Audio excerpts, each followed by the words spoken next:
அன்பு நிறைந்த மாணவ உள்ளங்கள் அனைவருக்கும் மற்றொரு பாடத்தினூடாக சந்திப்பதில் மிக்க மகிழ்ச்சி அடைகின்றோம்.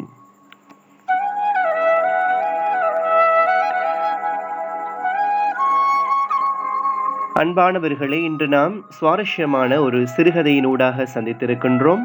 மூத்தம்மா என்ற சிறுகதை தொடர்பாக இன்று எமது கவனத்தினை செலுத்தலாம்.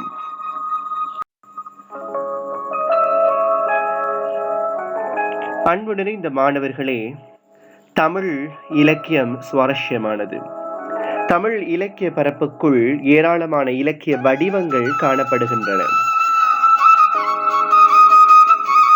அந்த வகையில் கவிதை, கட்டுரை என்று பல்வேறு வடிவங்களை நாம் பார்க்கின்றோம். சிறுகதை என்பது தமிழ் இலக்கியத்தில் முக்கியத்துவம் வாய்ந்த ஒரு இலக்கிய வடிவமாக கொள்ளப்படுகிறது. எந்த ஒரு இலக்கியமும் அந்த இலக்கியம் தோன்றுவதற்கு காலங்கள் கருத்தாவாக அமைந்து விடுகின்றன. ஒரு இலக்கியத்தை பிரசவிப்பது அந்த காலத்தின் பின்னணியாக காணப்படுகின்ற இந்த வேளையிலே அந்த இலக்கியத்தினூடாக அந்த காலத்துடைய கலாச்சாரம், சமய நம்பிக்கைகள், கலை, பண்பாடுகள், அரசியல், சமூக, சாதி, தொழில், மொழி போன்ற பல்வேறு பண்பாட்டு அம்சங்களை நாம் இனம் காணக்கூடியதாக இருக்கிறது. ஆகவேதான் இலக்கியங்கள் அவை தோன்றும் காலத்தின் கண்ணாடி என்று சொல்லப்படுகிறது. காலத்தை பிரதிபலிக்கின்ற கண்ணாடியாக இலக்கியங்கள் இருந்து விடுகின்றன. அந்த வகையில் இன்று நாம் தமிழ் இலக்கிய வடிவங்களுள் மிக முக்கியத்துவமாக பேசப்படுகின்ற சிறுகதை தொடர்பாக எமது கவனத்தினை செலுத்தலாம். ஆங்கிலத்தில் ஷார்ட் ஸ்டோரி என்று அழைக்கப்படுகின்ற ஃபிக்ஷன், புனைக்கதை வடிவங்களை சார்ந்த ஒரு இலக்கிய வடிவமாக நாம் சிறுகதை என்ற இலக்கிய வடிவத்தை கொள்கின்றோம். அதாவது உரைநடையில் எழுதப்படுகின்ற, படைக்கப்படுகின்ற இலக்கிய அமைப்பு தான் இந்த சிறுகதை. பொதுவாக மரபு செய்யுள்கள் அல்லது நவீன கவிதைகள் செய்யுள் வடிவத்தில் அல்லது பாடல் வடிவத்தில் எழுதப்படும். ஆனால் தமிழில் உரைநடையில் வடிவில் எழுதப்படுகின்ற ஒரு முக்கியமான ஜனரஞ்சக இலக்கியமாக நாம் பார்க்க இருக்கிறது இந்த சிறுகதை வடிவமாகும். ஆகவே புனைகதை வடிவங்களுள் நாம் இவற்றை சேர்க்கின்றோம். நாவல், குறுநாவல், சிறுகதை வரிசையில் இன்று ஜனரஞ்சகமாக மக்கள் தளத்தில் அதிகம் இடம் பிடித்திருப்பது சிறுகதைகள் என்றால் அது மிக இல்லை. நாவல்ஸ் என்ற ஆங்கில சொல்லிலிருந்து நாவல் பிறந்தது என்று கூறுவார்கள். அதே போன்று ஷார்ட் ஸ்டோரி என்ற அந்த ஆங்கில சொல்லிலிருந்து சிறுகதை என்ற வடிவம் தோன்றியது.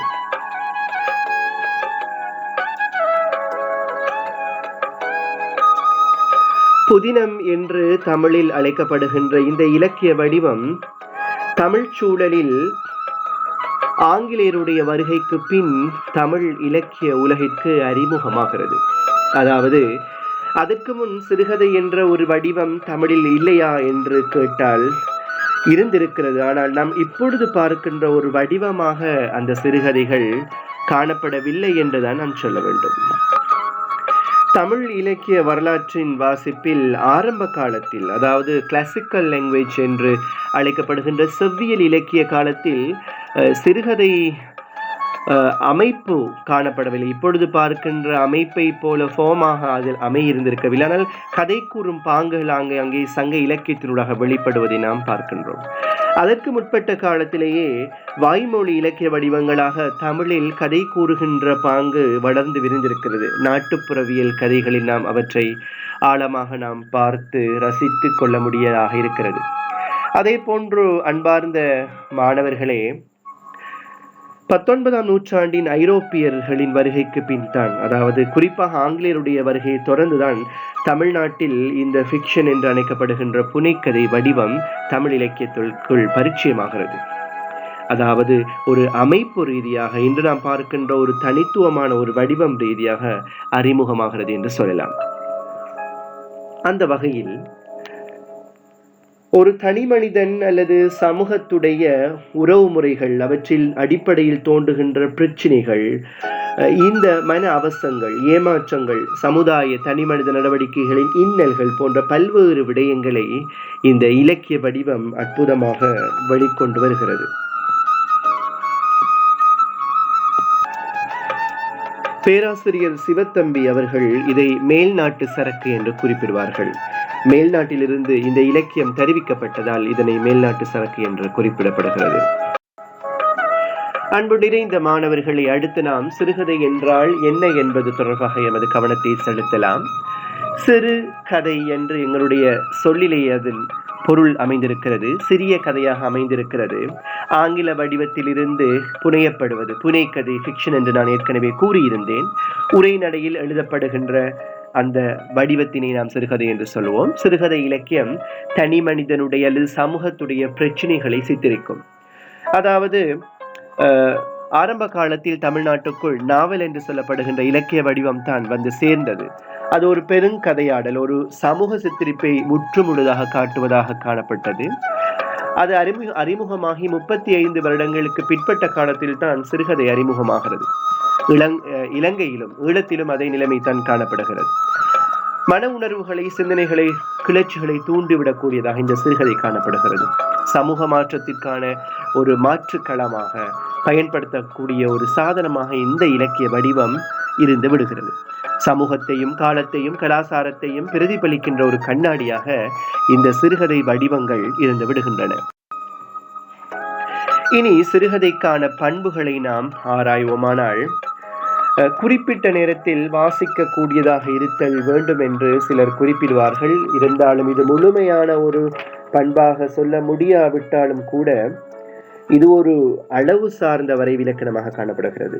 குறிப்பாக எட்கார்ட் எலன் போ என்ற ஒரு சிறுகதையாளர், ஆய்வாளர் தான் குறிப்பிடுகின்றார். அரை மணித்தியாலத்துக்குள் இருந்து 2 மணித்தியாலம் வரையான காலப்பகுதிக்குள் வாசித்து முடிக்கக்கூடியதாக இருத்தல் வேண்டும் என்று குறிப்பிடுகின்றார். அதே போன்று தண்டாயுதம் என்பவர் முழுமை, ஒருமை என்பவற்றை கொண்டு சொற்களின் நிகழ்ச்சிகளை கொண்டு சொட்டாக அமைக்கின்ற தன்மை என்று குறிப்பிடுகின்றார். மத்யூஸ் என்ற ஒரு அறிஞர் தன்னளவிலே ஒரு தனி பிண்டம் எனவும் ஒரு கதாபாத்திரத்தின் மன அவசமே பேசப்படும் என்று பண்புசார் ரீதியாக அவர் குறிப்பிடுகின்றார். இப்படி பல்வேறு அறிஞர்கள் பல்வேறு கருத்துக்களை குறிப்பிட்டிருக்கிறார்கள். இங்கே புதுமை பித்தனை நாங்கள் மறந்துவிட முடியாது. சிறுகதை படிக்கின்ற பொழுது சிறுகதைக்கான மன்னன் என்று அழைக்கப்படுகின்றவர் புதுமை பித்தன். அவருடைய கதைகளை நாம் வாசிக்காமல் அடுத்த பக்கங்களுக்கு சிறுகதை தொடர்பாக ஆய்வில் ஈடுபட முடியாது என்ற அளவுக்கு மிகவும் பிரபல்யமான ஒருவர். அவர் கூறுகின்றார், சிறுகதை என்பது ஒரு சிறிய கதை அல்ல, மாறாக கொஞ்ச பக்கங்களை முடித்து விடுவதும் அல்ல. சிறுகதை என்ற பண்பு இலக்கியத்தின் அது எடுத்தாளப்படும் பொருள் பற்றியது. ஒரு சிறிய சம்பவம், மனோநிலை ஆகியவற்றை எடுத்து காட்டுவது. சிறுகதைகள் முக்கியமான சம்பவமோ அல்லது நிகழ்ச்சிகளோ அல்லது எடுத்தாளப்படும் வேறு எதுவோ அது ஒன்றாகத்தான் இருக்க வேண்டும் என்று குறிப்பிடுகின்றார். இன்னும் சிலர் ஒரு வீட்டுக்குள் ஒரு ஜன்னலை திறந்து பார்க்கின்ற, வெளிப்பரப்பை பார்க்கின்ற ஒரு பார்வைதான் சிறுகதை என்று குறிப்பிடுகின்றார்கள். இன்னும் சிலர் குறிப்பிடுவார்கள், இங்கே ஒரு புள்ளிக்கு தான் இடம் இருக்கிறது, அந்த புள்ளியை சுற்றி கதைகளோ கதை நிகழ்ச்சிகளோ கதாபாத்திரங்களோ பின்னி பிணைய வேண்டும், மாறாக மற்றும் ஒரு துளி வந்து விழுந்து விடக்கூடாது என்று பல்வேறு வியாக்கியானங்களை கூறுவார்கள். எது எப்படியாயினும் பாத்திர வார்ப்பு, அதாவது கேரக்டர்ஸ் என்று சொல்லுவோம், அதில் இடம்பெற்றிருக்கின்ற கதாபாத்திரங்கள் பொருத்தமாக படைக்கப்பட்டிருக்கும். அதே போன்று கதைக்களம், மண்வாசனை, சொற்கள், பேச்சு வழக்கு சொற்கள் கையாளப்பட்டிருக்கும். குறிப்பாக எந்தெந்த பிரதேசங்களை பிரதிபலித்து அந்த சிறுகதை களமாக அமைக்கப்படுகிறதோ அது சார்ந்து பேச்சு வழக்கு சொற்கள், அந்த மண்வாசனை என்பவை மிக முக்கியத்துவம் வாய்ந்த ஒன்றாக காணப்படுகிறது.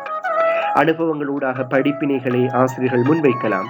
தேவையான விடத்தில் வர்ணனைகள், மேற்கோள், உதாரணங்கள் காட்டி இந்த சிறுகதைகள் எழுதப்படுகின்றன. வாசகரை கவரும் மொழி நடையில் எளிமையாகவும் அமைந்திருத்தல் மிக முக்கியத்துவம் வாய்ந்த ஒன்றாக காணப்படுகிறது. இதை தவிர சிறந்த கதை கரு ஒன்றை கொண்டிருக்கும். முழுமையாக, அதாவது காதல் அல்லது வீரம், சமூக ஏற்றத்தாழ்வு என்று ஏதாவது ஒரு விடயம் தொடர்பான கதை கருவை கொண்டு இந்த சிறுகதைகள் சித்தரிக்கப்பட்டிருக்கும். அன்பு நிறைந்த மாணவர்களே, இந்த பண்புகள் சில வேளை உங்களுக்கு பரீட்சை தேவைக்காக கேட்கக்கூடியதாக இருக்கிறது. சிறுகதையின் பண்புகள் 2 தருக என்று குறிப்பிடுகின்ற பொழுது நீங்கள் ஒரு சில 2 பண்புகளை குறிப்பிட முடியும். குறிப்பிட்ட நேரத்தில் வாசிக்கக்கூடியதாக இருக்கிறது, சிறந்த கதை கருவை கொண்டிருக்கும், அல்லது காதல், வீரம், சமூக ஏற்றத்தாழ்வு என்று நீங்கள் உதாரணமாக சொல்லலாம். வாசகரை கவரும் எளிமையான மொழி நடையில் அமைந்திருக்கும் என்றும் சில விடயங்களை நீங்கள் குறிப்பிட முடியும். அன்பு நிறைந்த மாணவர்களே, இன்று மூத்தம்மா என்ற அற்புதமான ஒரு கிராமிய சிறுகதையூடாக உங்களை நாங்கள் சந்தித்திருக்கின்றோம். இந்த கதையினூடாக மூத்தம்மா சொல்லுகின்ற கதை கரு, என்ன இந்த கதையம்சம், என்ன இந்த கதையம்சத்தை படிக்க போகின்றோம். இதோடைய கதையுடைய பின்னல் எப்படி இருக்கிறது, கதைக்களம், பாத்திர வார்ப்புகள், நோக்கு நிலை, அதாவது ஆசிரியருடைய கதாசிரியருடைய நோக்கு நிலை எப்படி இருக்கிறது, மொழிநடை எவ்வாறு காணப்படுகிறது, இந்த இந்த இலக்கிய படைப்பில் இந்த சிறுகதையில் காணப்படுகின்ற உத்தி, கதையினூடாக வெளிப்படுத்தும் விழுமியங்கள் என்று பல்வேறு விடயங்களை நாம் இந்த சிறுகதையினூடாக ஆய்வு செய்ய போகின்றோம். அது மட்டுமல்லாமல் பரீட்சை தேவைக்காக இந்த பாடத்தை கற்பதன் மூலமாக இதில் இடம்பெறுகின்ற மிக முக்கியத்துவமான கதாபாத்திரங்கள் இருக்கிறார்கள். அவர்களை பற்றிய குணையியல்புகளை நாங்கள் கற்றுத்தேரப் போகின்றோம். குறிப்பாக மூத்தம்மா பிரதான கதாபாத்திரமாக சித்தரிக்கப்படுகின்றார். அதே போன்று காசிம் என்ற ஒரு சிறுவனுடைய மன இயல்புகள் சித்தரிக்கப்படுகின்றன.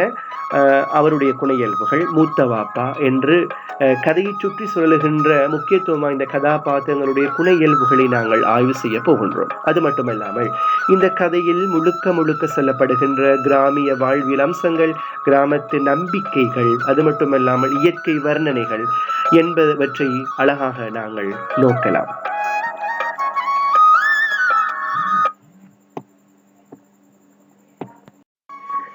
அன்பு நிறைந்த மாணவர்களே, மூத்தம்மா என்ற சிறுகதை கிராமிய சூழலில் பின்னி பிணைந்து சுற்றி சுழல்வதால் இங்கே ஒரு பிரதான மரம் ஊடாக காட்சி பிரிகின்றது. அதுதான் மஞ்சுனா மரம். இந்த மஞ்சுனா மரத்தினை தெரியாத மாணவர்களும் இருப்பீர்கள். சில புகைப்படங்கள் உங்களுக்காக இங்கே தெரிவிக்கப்படுகின்றன. இது அடர்ந்து செறிந்து வளர்கின்ற ஒரு பெருமரம். வீட்டின் நிழலுக்காக இதை நடுவார்கள். அந்த மரத்தின் அடியில் தான் இந்த கதை விரிகின்றது. கதைக்கு செல்வதற்கு முன் நாம் இந்த கதை ஆசிரியரை பற்றி சற்று கவனத்தை செலுத்தலாம். மிக பிரபல்யமான ஒரு ஆளுமை, எம்மத்தியில் வாழுகின்ற எமது ஈழத்து எழுத்தாளர்களில் ஓட்டமாவடியைச் சேர்ந்த அரபாத் என்பவரை நாம் மறந்துவிட முடியாது. 1970களில் பிறந்த இந்த சகோதரர் எழுத்தாளர் 11 நூல்கள் வரை எழுதியிருக்கின்றார். குறிப்பாக நினைந்தெழுதல் என்ற கதை தொகுதியில் இடம்பெற்றிருக்கின்ற இந்த சிறுகதை தான் மூத்தம்மா என்ற சிறுகதை.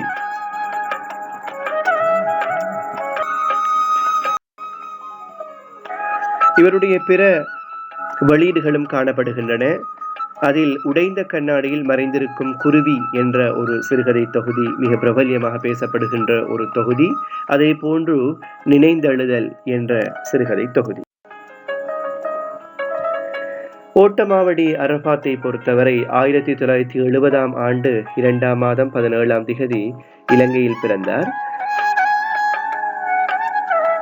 இவர் பிறந்த இடம் ஓட்டமாவடியாக காணப்படுகிறது. கிழக்கு மாகாணத்தின் மட்டக்களப்பு மாவட்டத்திலே இது காணப்படுகின்றது.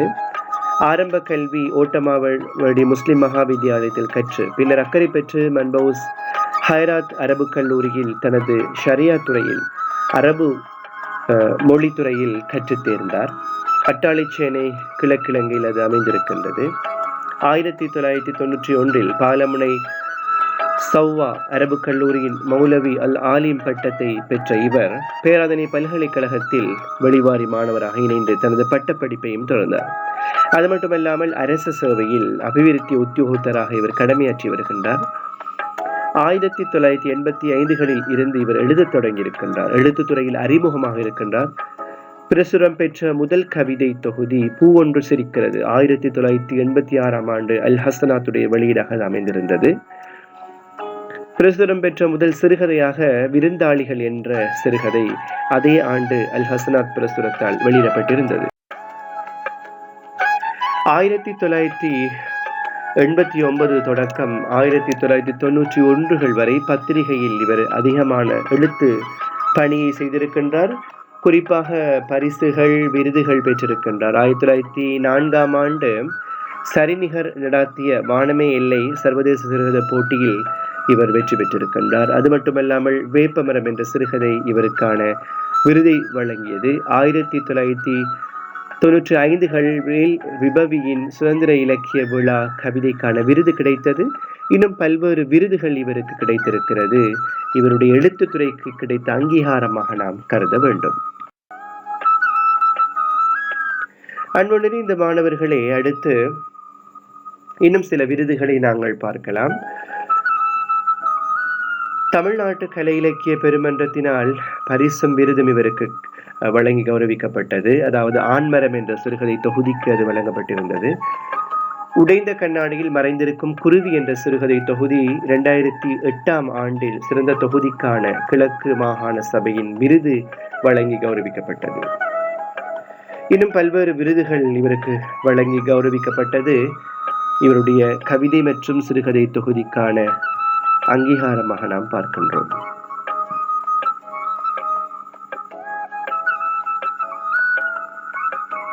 அடுத்து நாம் நேரடியாக சிறுகதைக்குள் நுழையலாம். அன்பார்ந்த மாணவர்களே, இவருடைய பதிப்பு பெற்ற மற்றும் சில நூல்களை நாங்கள் இங்கே பார்க்கலாம். நாம் ஏற்கனவே பார்த்த நினைந்தெழுதல் என்ற அந்த இலக்கியம், இஸ்லாமும் சர்வமத கோட்பாடும், ஆண்மரம் சிறுகதை தொகுதி இவர் வெளியிட்டிருக்கின்றார், பதிப்பு பெற்றிருக்கின்றது. சூபித்துவத்தின் உண்மை நிலை 2001ஆம் ஆண்டு மொழிபெயர்ப்பு படைப்பாக அது வெளிவந்தது. வேட்டைக்கு பின் கவிதை தொகுதி 2004ஆம் ஆண்டு பதிப்பு செய்யப்பட்டிருக்கிறது. ஈமானின் கிளைகள் என்ற கட்டுரை தொகுதி, நினைவின் முட்கள் என்ற அரசியல் கட்டுரைகள், உடைந்த கண்ணாடியில் மறைந்திருக்கும் குருவி சிறுகதை தொகுதியாக 2008ஆம் ஆண்டு பதிப்பு பெற்றிருக்கிறது. நினைவுகளில் தொங்கும் நீர் ஊஞ்சல் என்ற சுயசரிதை குறிப்புகளும் இவர் பதிப்பு பெற்றிருக்கின்ற இலக்கியங்களாக காணப்படுகின்றன. இப்படி பல்வேறு தளங்களில் பன்னூல் ஆசிரியராக தன்னை அடையாளப்படுத்தியிருக்கின்ற இந்த சிறுகதை ஆசிரியருடைய ஆளுமை மிகவும் பரந்துபட்டது. அப்படிப்பட்ட ஒரு சிறந்த கிழக்கிலங்கையின் சிறுகதை ஆளுமையின் மூத்தம்மா என்ற சிறுகதையை அடுத்து நாம் அமைதியாக மௌனமாக கேட்டு ரசிப்போம்.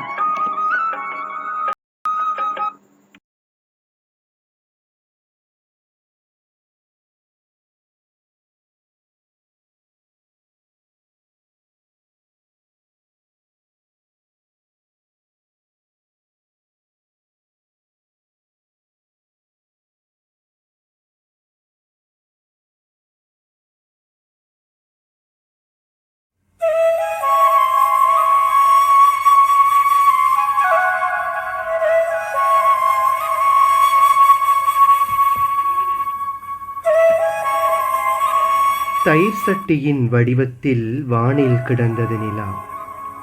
கொட்டி வைத்த இடத்தில் சற்று நேரம் இசகாமல் பிசகாமல் உறைந்திருக்கும் எருமை தயிரை போல் ஆடாமல் இருந்தது அதன் வடிவம்.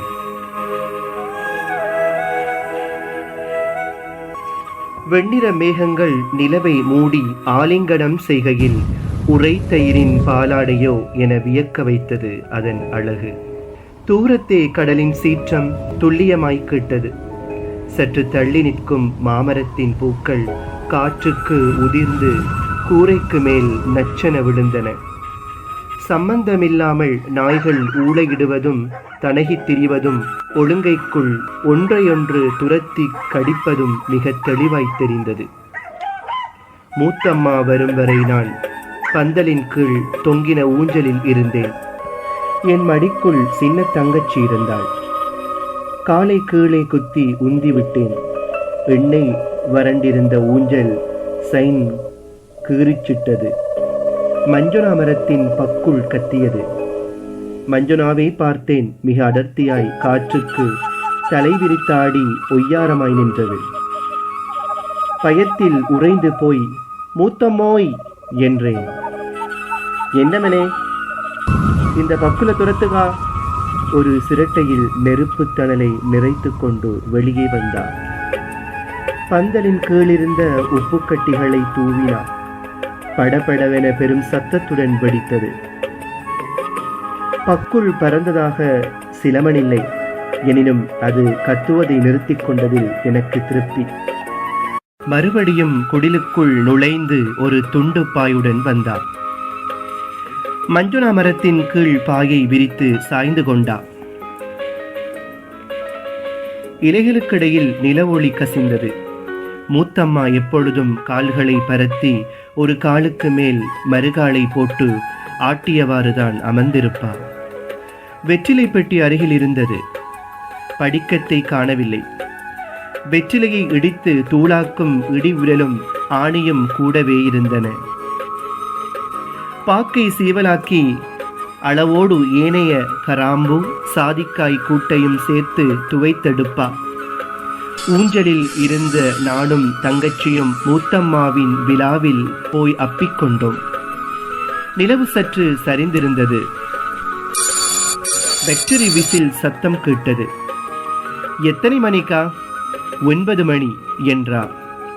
இந்த விசில் சத்தமே ஒரு வகையான கிளியை உண்டு பண்ணும். அடிவயிற்றில் உருளுவதைப் போல் விசில் சத்தத்தை கேட்கும் போதெல்லாம் நெஞ்சுக்குள் உதைக்கும். மூத்தம்மா வெற்றிலை எச்சிலை சற்று தள்ளி மண்ணை கொல்லி துப்பிக்கொண்டா. மஞ்சனா மரத்திலிருந்து இப்போதுதான் பக்குள் பறந்து போனது. கோடியாரின் மாமரத்திலிருந்து கத்துவது கேட்டது.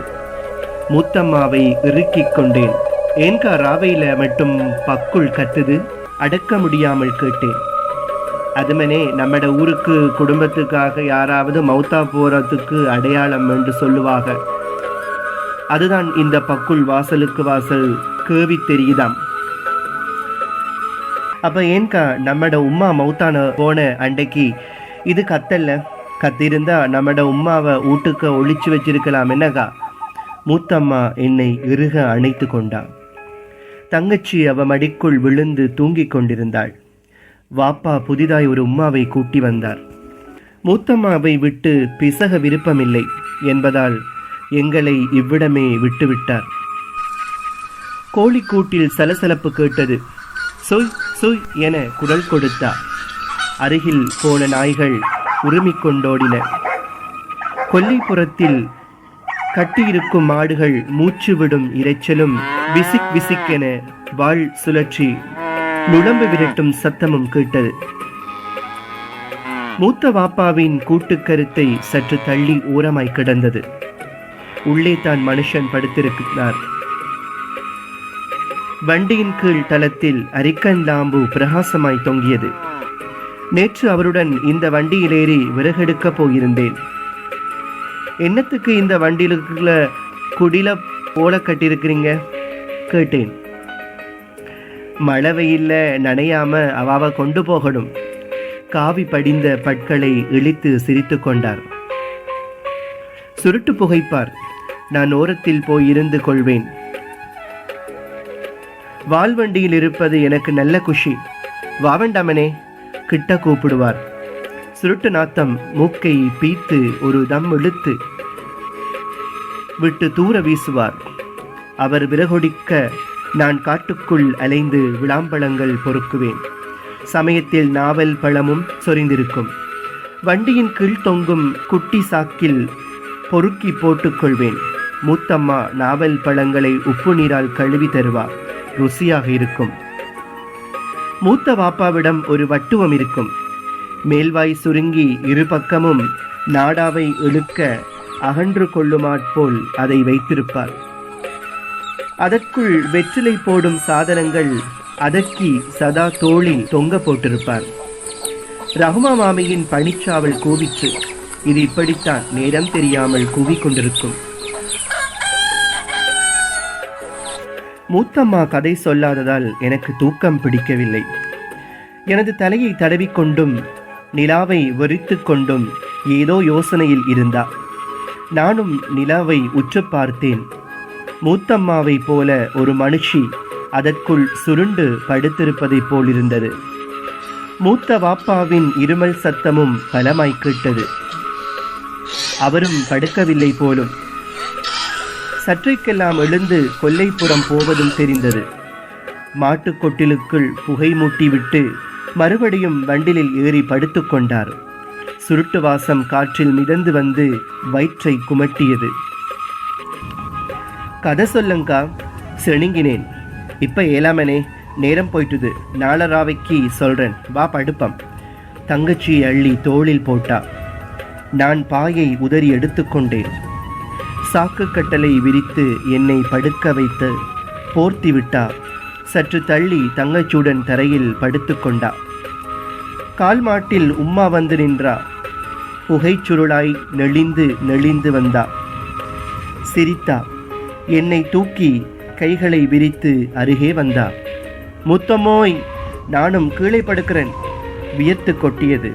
மூத்தம்மாவை இறுக்கிக் கொண்டு அயர்ந்து போனேன். என் கனவு நிறைய உம்மா வந்தா, கூப்பிட்டா, கட்டி அணைத்து கொஞ்சினா.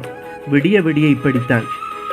மூத்தம்மா சபத்தாள பசுவில் பால் கறப்பதை பார்ப்பதற்கென்றே அதிகாலையில் விழித்து கொண்டேன்.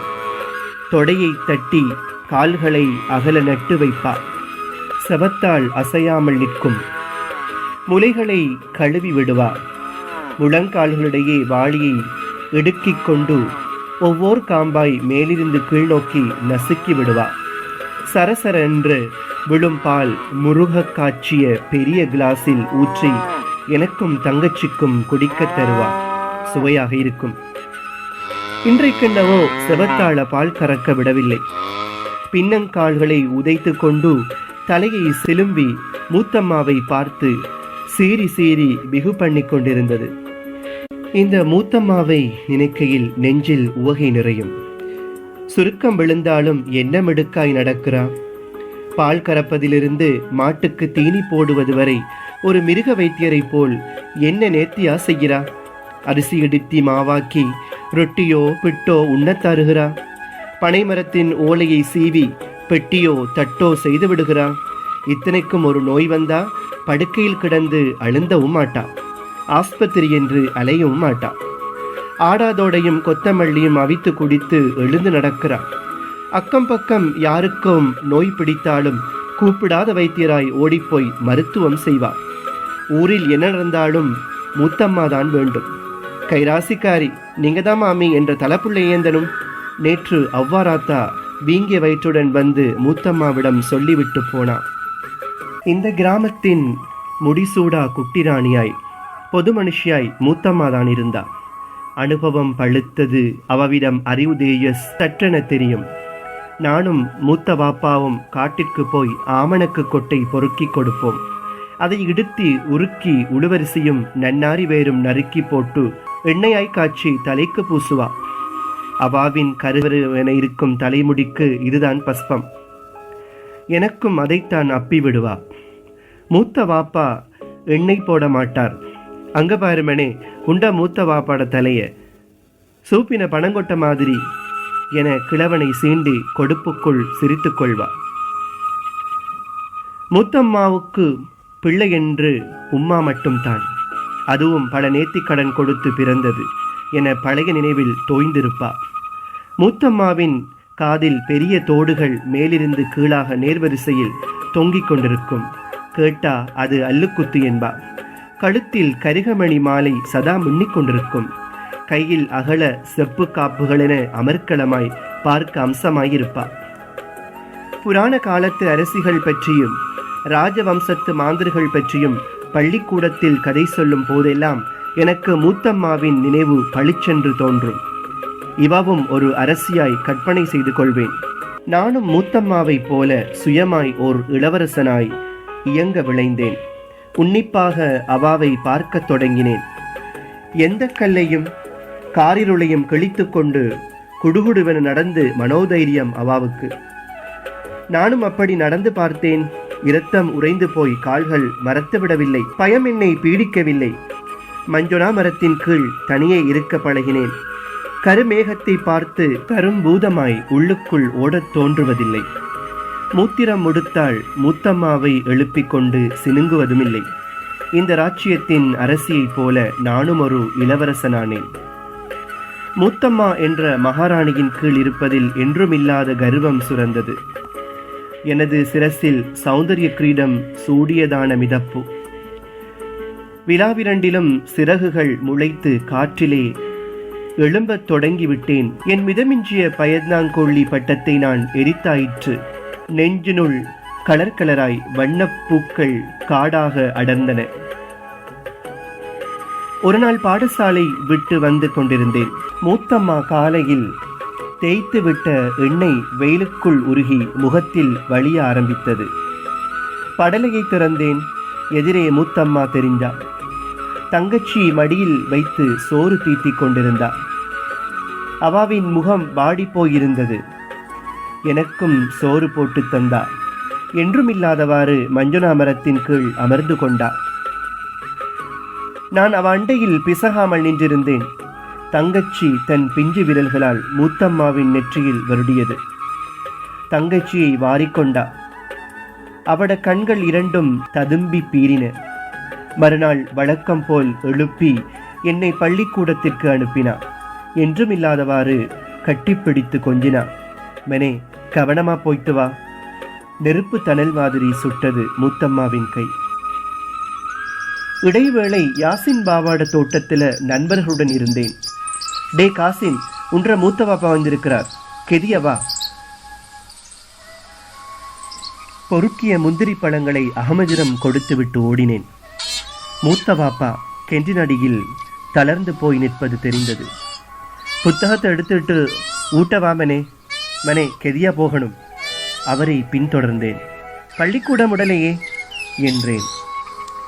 நான் பெரிய சேருக்கிட்ட சொல்லிட்டேன், நீ வா, கெதியா போகணும். அவரை பின்தொடர்ந்தேன்.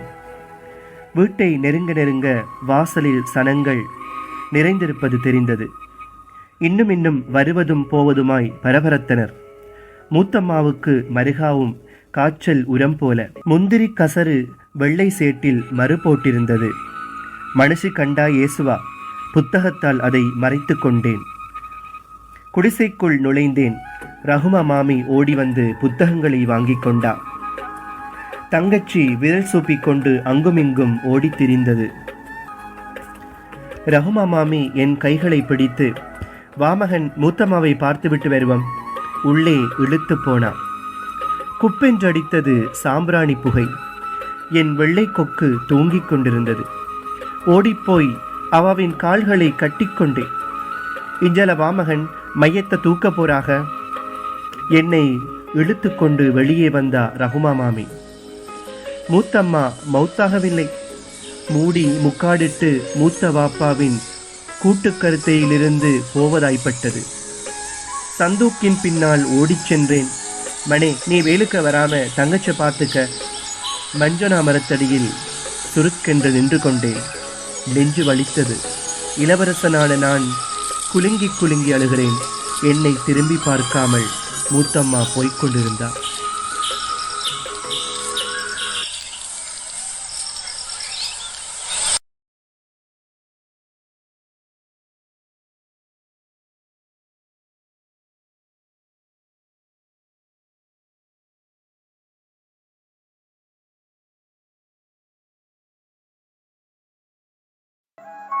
அன்பு நிறைந்த மாணவர்களே, அடுத்து நாம் மூத்தம்மா சிறுகதையின் பிரதான கதாபாத்திரங்களின் குணையியல்புகளை பற்றி அறிந்து கொள்ளலாம்.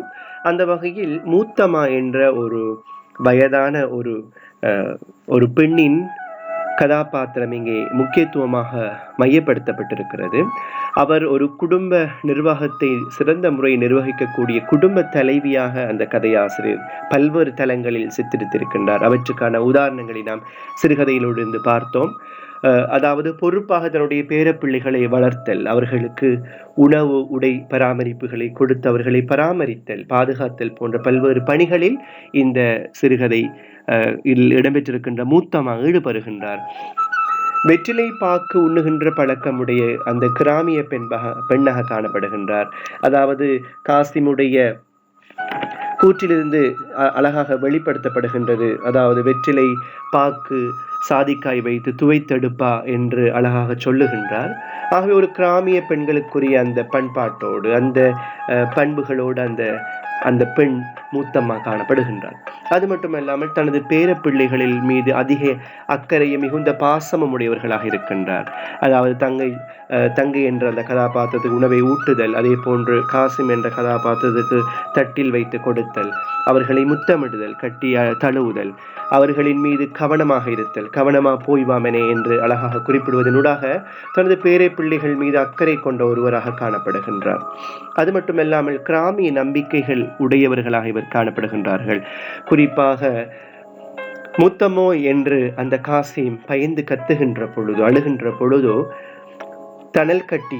சிரட்டையில் தணல் கட்டியில் உப்புகளை தூவினால் பக்குள் பறந்து விடும் என்ற ஒரு நம்பிக்கை கொண்டிருக்கின்றார். அது மட்டுமல்லாமல் தன்னுடைய பேரப்பிள்ளைக்கு பக்குள் ஏன் கத்துது என்று கேட்கின்ற பொழுதோ ஏதாவது ஒரு மரணம் நிகழப் போகின்றது என்று ஒரு நம்பிக்கையை வெளிப்படுத்துகின்றனர். இப்படி பல்வேறு சந்தர்ப்பங்களில் கிராமிய நம்பிக்கைகள் வெளிப்படுவது இந்த கதாபாத்திரனூடாக சித்தரிக்கப்படுகின்றது. அது மட்டுமல்லாமல் கை வைத்தியத்தில் தேர்ச்சி பெற்ற ஒருவராக இருக்கின்றார். இங்கே காசிமினுடைய கூற்றூடாக கூறப்படுகின்றது, நோய் வந்தால் சோம்பலாக இருக்க மாட்டாள் என்று, கொத்தமல்லி அவிச்சு குடிக்கின்றாள் என்று தனக்கு தேவையான வைத்தியத்தை தானே செய்து கொள்வதாக இங்கே காட்டப்படுகின்றார். அது மட்டுமல்லாமல் பிறருக்கு உதவி செய்யும் மனப்பாங்கு உடையவராக இவர் சித்தரிக்கப்படுகின்றார். அதாவது மருத்துவம் செய்கின்றார், அதாவது கூப்பிடாத வைத்தியராக ஓடிப்போய் ஒரு வைத்தியம் செய்கின்றார் என்று சொல்வதனூடாக புலப்படுகிறது. மட்டுமல்லாமல் அவ்வாறாத்தா வீங்க வயிற்றோடு வந்து சொல்லுகின்றார், தலைப்பிள்ளை நீங்கள் தான் ஏந்தணும் என்று. அதாவது ஒரு பிரபல்யமான ஒருவரிடம் முதல் பிள்ளை ஏந்து சொல்வது ஒரு கிராமிய வழக்கமாக காணப்படுகின்றது. அவருடைய நல்ல பண்பாடுகள் வளர்ந்துவிடும் என்பது அவருடைய நம்பிக்கை. அப்படியாக இந்த கதாபாத்திரம் சித்தரிக்கப்படுகிறது. சுறுசுறுப்பு மிக்கவளாக அவள் துப்புரவு செய்கின்ற, காலையில் வீட்டு வேலைகளை செய்வது முதற்கொண்டு பால் கறத்தல், பணியாரம் செய்தல், பெட்டி இழைத்தல் என்று பல்வேறு விடயங்களில் தேர்ச்சி பெற்ற ஒருவராக காணப்படுகின்றார். ஒரு குடும்ப தலைவியாக, ஒரு ஆளுமை மிக்க ஒரு குடும்ப தலைவியாக சுற்றி சுழன்று வருவது மூத்தம்மா என்ற கதாபாத்திரனூடாக அற்புதமாக வெளிப்படுத்தப்படுகின்றது.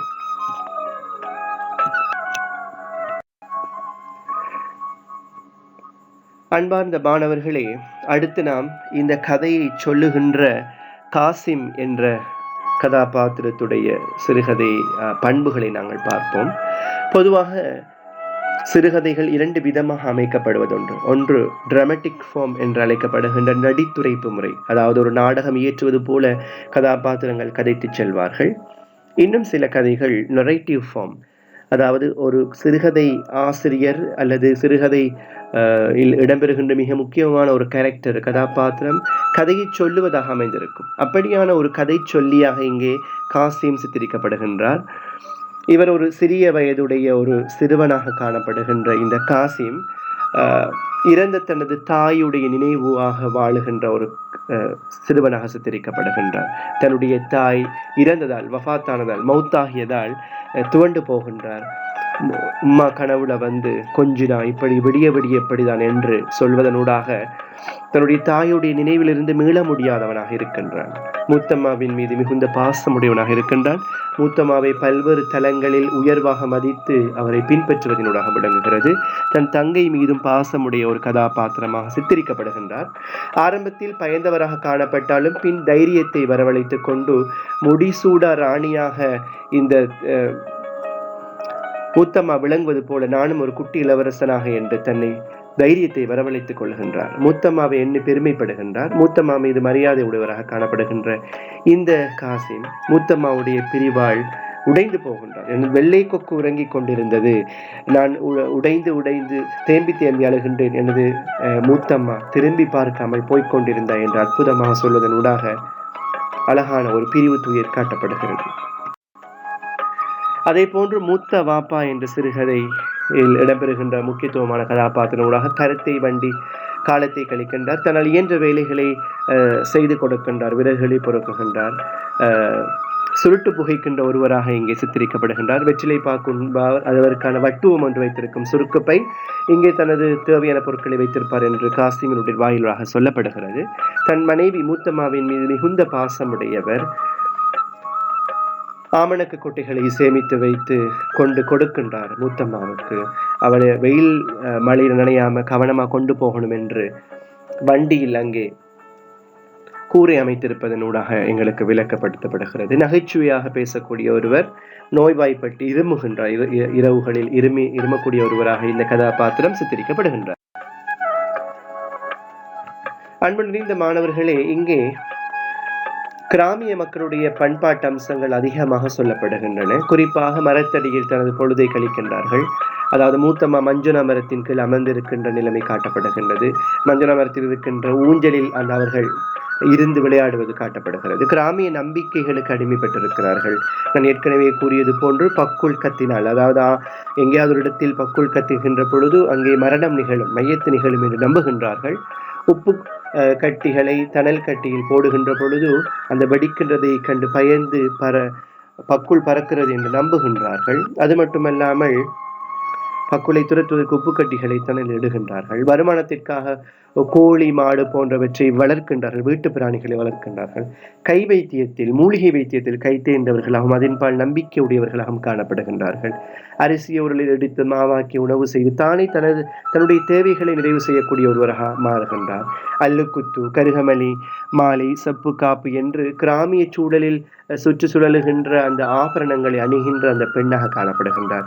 பனையோலை சீவி பெட்டி பாய் இழைத்து தனது வருமானத்தை தேடிக்கொள்கின்ற ஒரு பெண்ணாக சித்தரிக்கப்படுவதன் ஊடாக கூட இங்கே சிறுகதை பண்பு சித்தரிக்கப்படுகிறது. அது மட்டுமல்லாமல் அங்கே காசிம் பாபாவின் தோட்டத்தில் முந்திரி பழங்கள் பொறுக்கி கொண்டிருந்தோம் என்று இடைவேளையில் குறிப்பிடுகின்ற காசிமுடைய கூற்று, வண்டில் மாடு வைத்து இருத்தல், அது மட்டுமல்லாமல் அவர்கள் தோட்டத்துக்கு போய்த்து விறகு பொறுக்கி நாவப்பழங்களை, முந்திரி பழங்களை பொறுக்கி வருதல் போன்ற அம்சங்கள், ஆமணக்கு கொட்டையை இடித்து அவற்றை எண்ணெயிட்டு தலைக்கு பூசுதல் போன்ற பல்வேறு விடயங்களில் கிராமிய சூழலுடைய நோக்குநிலை இங்கே சித்தரிக்கப்படுகின்றது. நாங்கள் ஏற்கனவே பார்த்த கிராமிய நம்பிக்கைகளை இங்கே பார்க்க போனால், உப்புக்கட்டிகளை நெருப்பிலிட்டு பக்குள் ஆந்தை பறந்து விடும் என்று நம்புகின்றார்கள். தலப்பிள்ளை மூத்தம்மா தான் தூக்க வேண்டும் என்ற அவ்வாராத்தாவுடைய கூற்றினூடாக இவர் கைராசிக்காரி என்று சித்தரிக்கப்படுவது, பக்குள் கத்தினால் மௌத்து நிகழும், மரணம் நிகழும் என்று நம்புதல் போன்ற விடயங்களை நாம் இங்கே தனித்துவமான கிராமிய நம்பிக்கைகளாக நாம் பார்க்கலாம். இது எல்லா கிராமங்களிலும் நம்பிக்கை என்று கூறிவிட முடியாது. ஆனால் கதை சித்தரிக்கப்பட்டிருக்கின்ற அந்த கிழக்கிழங்கையுடைய அந்த சிறுகதை ஆசிரியர் வாழ்ந்த சூழலில் அவர் அனுபவித்த கிராமிய நம்பிக்கைகளாக இது காணப்படலாம். அன்பு நிறைந்த மாணவர்கள், இங்கே இயற்கை வர்ணனைகள் அதிகமாக சொல்லப்படுகின்றது. தை சட்டின் வடிவத்தில் வானில் கிடந்தது நிலா என்று ஒரு காட்சி படிமமாக ரசனை மனப்பாங்குடன் அந்த இலக்கியத்தில் அந்த காட்சியை சித்தரிக்கின்றார் கவிஞர். வெண்ணிற மேகனங்கள் நிலவை மூடி மூடி ஆலிங்கனம் செய்கின்றன என்ற அற்புதமான ஒரு அங்கே கதையாடல் இடம்பெற்றிருக்கிறது. தூரத்தில் சீற்றம் பெறுகின்ற கடலின் துல்லியமான சீற்றத்தின் ஒளி வர்ணிக்கப்படுகின்றது. இந்த விடயங்களை நாங்கள் நேரடியாக ரசித்தோம். அதாவது ஒழுங்கைக்குள் நாய் தனகி தெரிதல், மாடுகள் மூச்சு விடுகின்ற இரைச்சல் சத்தம் என்பவற்றை அழகாக நாம் கேட்டு இன்புற்றோம். அடுத்து நாம் கற்பனை செய்த விடயங்களை ஒரு முறை காட்சியாக பார்த்தோம். இங்கே சிறுகதையில் இடம்பெறுகின்ற பல்வேறு வர்ணனைகள், மாடு மூச்சு விடுகின்ற சத்தம், அதே போன்று பக்குள் கத்துகின்ற சத்தம் எங்களுக்கு அழகாக கேட்கின்றது. அதுபோல மாமர பூக்கள் நச்சென்று விழுகின்றது கூரையில், நாய்க்குட்டிகள் தனகி திரிதல், தூரத்தை கேட்கின்ற அலைக்கடலின் ஓசை, வெண்ணிற மேகங்கள் ஆலிங்கனம் செய்கின்ற காற்று ஓலம், அற்புதமான வர்ணனை இந்த இலக்கியத்தில் இடம்பெற்றிருக்கு. அன்பு நிறைந்த மாணவர்களை, அடுத்து நாம் இந்த சிறுகதையை நோக்குகின்ற பொழுது, இந்த ஓட்டமாவடி அரபாத் என்ற சிறுகதை ஆசிரியருடைய மொழிநடை நோக்குகின்ற பொழுது, சிறுகதை ஆசிரியருடைய மொழிநடை நோக்குகின்ற பொழுது கிழக்கு மாகாண இஸ்லாமிய சமூகத்தில் இடம்பெறுகின்ற பேச்சு வழக்கு சொற்கள் கையாளப்பட்டிருக்கிறது. இந்த பக்குல துரத்துகா என்னமெனே என்ற அந்த கிழக்கு மாகாணத்துக்குரிய குறிப்பாக முஸ்லிம்கள் பயன்படுத்துகின்ற பிரதேச வழக்கு சொற்களுடைய கையாளுகள் இடம்பெற்றிருக்கிறது. அரபு மொழியை அவர்கள் கையாண்டிருக்கின்றார்கள். மையத்து, மவுத், சந்தூக் என்ற சில விடயங்கள் இங்கே சொல்லப்படுகின்றன. வடமொழி சொற்களை லாபகமாக கையாண்டிருக்கின்றார். சௌந்தரியம், தேஜஸ், பஸ்பம் போன்ற சொற்களுடைய கையாளுகை நாம் உதாரணமாக சொல்ல முடியும். உவமை அணிகளை தாராளமாக பயன்படுத்தியிருக்கின்றார். நீங்கள் இந்த கதையை வாசிக்கின்ற பொழுது நீங்கள் அடையாளப்படுத்தலாம் எந்தெந்த இடங்களில் அணிகள் பயன்படுத்தப்பட்டிருக்கின்றன என்று. அதிகமாக உவமை அணிகள் காணப்படுகின்றன. அதில் ஆரம்பத்திலே எருமை தயிர் போல ஆடாமல் அசையாமல் இருந்தது நிலா என்று ஆரம்பிக்கின்றதன் ஊடாக நாங்கள் விளங்கிக் கொள்ள முடிகிறது. அன்புடன் இந்த மாணவர்களை நாம் இனி பரீட்சை தேவைக்காக சில வினாக்களை நாங்கள் கேட்டு பார்க்கலாம். குறிப்பாக பகுதி 3 இலக்கிய தொகுப்பை அடிப்படையாக கொண்ட பகுதி 3 வினாக்களில் உரைநடை பகுதியில் சில உரைநடை பகுதிகளை தந்துவிட்டு சில வினாக்களை தரலாம் சுருக்க வினாவிடையாக, அல்லது டிரெக்டாக, அதாவது நேரடியாகவே நாம் சிறு வினாக்களை தரலாம். இந்த ஆசிரியர் யார், எந்த சிறுகதை தொகுதியில் இடம்பெற்றிருக்கிறது, இது இடம்பெறுகின்ற முக்கியமான கதாபாத்திரங்கள் யார் என்ற சிறிய வினாக்களை கேட்கலாம் சுருக்க வினாவிடை கருதி. அல்லது பெரிய வினாக்களுக்கு, கட்டுரையமைப்பு வினாக்களுக்கு மூத்தமா என்ற சிறுகதை அடிப்படையாக கொண்டு கேட்கலாம். கிராமிய சூழலுடைய வாழ்வாதார அம்சங்கள் இந்த சிறுகதை சூழலில் விரவி காணப்படுகின்றன. விளக்கு என்று சொல்லுகின்ற பொழுது நாங்கள் ஏற்கனவே பார்த்தோம், அந்த விடயங்களை அற்புதமாக பந்தி அமைப்பில் நீங்கள் சொல்ல வேண்டும். சிறுகதை ஆசிரியருடைய மொழி நடையை பற்றி கேட்கலாம். அல்லது அந்த கிராமத்தில் காணப்படுகின்ற நம்பிக்கைகள், இப்படி கேட்கின்ற பொழுதோ அன்பு இந்த மாணவர்கள் நாங்கள் ஒரு விடயத்தை கவனிக்க வேண்டும். கேள்வியை நன்றாக வாசித்துக் கொள்ளுங்கள். என்ன கேட்கின்றார்கள் என்று தெளிவாக விளங்கிக் கொள்ளுங்கள். முதலில் ஒரு பந்தியில் அறிமுகத்தை கொடுங்கள். சிறுகதையை பற்றி அறிமுகத்தை கொடுங்கள். மூத்தம்மா சிறுகதை யாரால் இயற்றப்பட்டது, எந்த தொகுதிகள் இடம்பெற்றிருக்கிறது என்ற ஒரு சின்ன ஒரு அறிமுகத்தை கொடுத்து விட்டு நீங்கள் நேரடியாக அந்த வினாக்களை வாசித்து வினாக்களுக்கு ஏற்ப விடைகளை நீங்கள் பெற்றுக்கொண்ட குறிப்புகளை தொடர்பு படுத்தி பந்தி அமைப்பில் நீங்கள் எழுதி கொண்டு போக வேண்டும். அப்பொழுதுதான் இந்த பகுதியில் ஏற்படுகின்ற வினாக்களை நீங்கள் அற்புதமாக கையாள முடியும் என்பது எமது நிலைப்பாடு. அன்புடைய மாணவர்களை, இங்கே பேச்சு வழக்கு சொற்கள் அதிகமாக இடம்பெற்றிருக்கின்றன. சில விஷயங்கள் நாங்கள் இங்கு தந்திருக்கின்றோம். இசகாமல் பிசகாமல் என்பது குழம்பாமல், தனகை என்பது தீண்டுதல் சீண்டுதல், ஒய்யாரம் என்பது லாபகமாக, சிலமன் என்பது அறிகுறி, பறந்து கிடந்த என்பது பரவி கிடந்த. இப்படி சில உதாரணங்களை நாம் குறிப்பிடலாம். அதே போன்று இன்னும் சில பேச்சு வழக்கு சொற்கள் காணப்படுகின்றன. ஊட்ட என்பது வீட்ட, மருகா என்பது திரும்ப. இப்படி நிறைய பேச்சு வழக்கு சொற்கள், கிராமிய பேச்சு வழக்கு சொற்கள், குறிப்பாக கிழக்கு மாகாணத்துடைய தனித்துவமான பேச்சு வழக்கு சொற்கள் இந்த சிறுகதையினூடாக இடம்பெற்றிருக்கிறது. ஆகவே இந்த சிறுகதையில் இடம்பெற்றிருக்கின்ற அந்த விடயத்தை நாங்கள் பார்த்து கொள்ள முடியும். அது மட்டுமல்லாமல் பிறமொழி சொற்களுடைய கலப்பு இங்கே அதிகமாக இடம்பெற்றிருப்பது கண்கூடாக விளங்குகின்றது. அந்த வடமொழியில் குறிப்பாக நாம் பார்க்கின்ற தேஜஸ் என்ற அந்த சொல், சௌந்தரியம் என்ற சொல், பஸ்பம் என்ற சொல், இது வடமொழி சொற்களாக காணப்படுகின்றது. அதே போன்று ஆங்கில மொழி சொற்கள் பயன்படுத்தப்படுகின்றன. கென்டீன், பேக்ட்ரி, சர் என்பது. அரபு மொழி சொற்கள் லாபகமாக கையாளப்பட்டிருக்கின்றன. இவர் ஒரு கிராமிய சூழல், குறிப்பாக கிழக்கிழங்கை இஸ்லாமியர்கள், முஸ்லிம்கள் இதில் தொடர்பட்டிருப்பதால் அரபு மொழியுடைய பண்பாட்டு சொற்கள் அதிகமாக காணப்படுகின்றது. மையத்து என்பது பிரேதம், அதாவது மௌத்தாகிய, அதாவது மரணத்துடைய உடலை குறிப்பிடுவோம். மௌத்து என்பது மரணம். சந்தூக்கு என்பது பிரேதத்தை சுமந்து செல்லுகின்ற அந்த மையத்தை, அந்த மரண சடலத்தை சுமந்து செல்லுகின்ற அந்த சாதனமாக காணப்படுகிறது. சில வினாக்களை மாணவர்கள் நாங்கள் கேட்டு பார்க்கலாம். குறிப்பாக புத்தகத்தில் இடம்பெற்றிருக்கின்ற சில சிறுகதை பாத்திர வார்ப்பு தொடர்பாக நாம் இங்கே பதிவு செய்திருக்கின்றேன். காசுமின் குணப்பண்புகளும் சித்தரிக்கப்பட்டிருக்கின்றன. ஏற்கனவே இந்த குணப்பண்புகள் நான் உங்களுக்கு தெளிவாக விளக்கப்படுத்தியிருக்கின்றேன். கிராமத்தில் காணப்படுகின்ற நம்பிக்கைகள், கிராமத்துடைய வாழ்வியல் அம்சங்கள் இங்கே சித்தரிக்கப்படுகின்றன. பேச்சு வழக்கு சொற்கள் நாம் பார்த்திருக்கின்றோம். இதில் புத்தகத்தில் இடம்பெற்றிருக்கின்ற சில பேச்சு வழக்கு சொற்கள் உங்களுக்கு தரப்பட்டிருக்கிறது. பிறமொழி சொற்களும் இடம்பெற்றிருக்கிறது. அன்பார்ந்த மாணவர்களை, இத்தகைய வினாக்களை நீங்கள் செய்து பாருங்கள். மேலதிக பயிற்சி உங்களுக்கு தேவை. இந்த சிறுகதை அற்புதமாக வாசியுங்கள். ஒவ்வொரு சொற்களையும் மிக கவனமாக வாசியுங்கள். குறிப்பெடுத்துக் கொள்ளுங்கள். அதில் இடம்பெற்றிருக்கின்ற ஒவ்வொரு விடயங்களுக்கும் நீங்கள் குறிப்பெடுத்துக் கொண்டு நுணுகி படிக்கின்ற பொழுது பல்வேறுபட்ட விடயங்களை நாம் இதிலிருந்து கற்றுக்கொள்ள முடிகிறது. இங்கே சில அரும்பத சொற்கள் நாங்கள் தந்திருக்கின்றோம். புத்தகத்தில் இடம்பெற்றிருக்கிறது. இவை அதிகமாக பயன்படுத்தப்படுகின்ற சொற்கள் அல்ல. ஆங்காங்கே சில சொற்கள், பயன்படுத்தப்பட்ட சொற்கள் நாங்கள் இங்கே தந்திருக்கின்றோம் அரும்பதங்களாக.